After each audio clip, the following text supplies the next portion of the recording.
হাতে বাংলা স্কুলের class 10-এর second unit test অর্থাৎ দ্বিতীয় পর্যায়ক্রমিক মূল্যায়নের লাইফ সায়েন্স অর্থাৎ জীবনবিজ্ঞানের প্রশ্নপত্র দেখো। ফুল মার্কস তোমাদের রয়েছে 40, সময় তোমাদের রয়েছে 1 ঘন্টা 30 মিনিট। একে দাগে সঠিক উত্তর নির্বাচন করে বাক্যটি সম্পূর্ণ করো। এখানে মোট 9টি প্রশ্ন দেওয়া রয়েছে। প্রশ্নের মান রয়েছে 1 করে 1 × 9 = 9। দেখে নাও। দেখো তারপর রয়েছে 2-এর দাগে নির্দেশ অনুসারে যে কোনো 6টি প্রশ্ন উত্তর দাও। প্রশ্নের মান রয়েছে 1 করে 1 × 6 = 6। শূন্যস্থান পূরণ করো যে কোনো 2টি। প্রশ্নের মান 1 করে 1 × 2 = 2। তারপর সত্য মিথ্যা লেখো যে কোনো 2টি। প্রশ্নের মান 1 করে 1 × 2 = 2। তাই একটি শব্দে বা একটি বাক্য উত্তর যে কোনো 2টি। প্রশ্নের মান 1 করে 1 × 2 = 2। 3-এর দাগে 5টি প্রশ্ন উত্তর দাও। প্রশ্নের মান রয়েছে 2 করে 2 × 5 = 10। দেখো বেশ কয়েকটি প্রশ্ন দেওয়া রয়েছে, 5টি করতে হবে।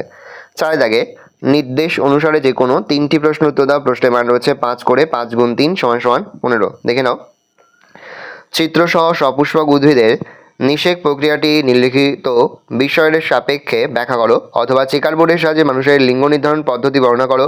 সন্তানের লিঙ্গ নির্ধারণে পিতাকেই দায়ী করা হয় কেন? থ্যালাসেমিয়া রোগের 3টি লক্ষণ উল্লেখ করো। থ্যালাসেমিয়ার কারণ লেখো। অভিব্যক্তি মুখ্য ঘটনাগুলি একটি শব্দছকের মাধ্যমে দেখাও। জীবাশ্ম ঘটিত প্রমাণ হিসাবে ঘোড়া জীবাশ্ম কীভাবে অভিব্যক্তিকে সমর্থন করে, অথবা জলক্ষয় সংবহনে বা জলক্ষয় সহনের জন্য উটের 3টি অভিযোজনগত বৈশিষ্ট্য উল্লেখ করো। তারপরে শিম্পাঞ্জিরা কীভাবে তাদের সমস্যার সমাধান করে। দেখে নাও। এই রয়েছে টোটাল তোমাদের সেকেন্ড ইউনিট টেস্ট অর্থাৎ দ্বিতীয় পর্যায়ক্রমিক মূল্যায়নের ক্লাস 10-এর জীবনবিজ্ঞানের প্রশ্নপত্র। ভালো করে প্রশ্নপত্র দেখে নাও। যে মুহূর্তে আমরা বিভিন্ন স্কুলের প্রশ্নপত্র হাতে পাচ্ছি, সবার ফার্স্ট ভিডিওর মাধ্যমে কিন্তু আমরা তোমাদের কাছে তুলে ধরছি। তোমরা কিন্তু অবশ্যই আমাদের চ্যানেলটা সাবস্ক্রাইব করে রাখবে। দেখে নাও।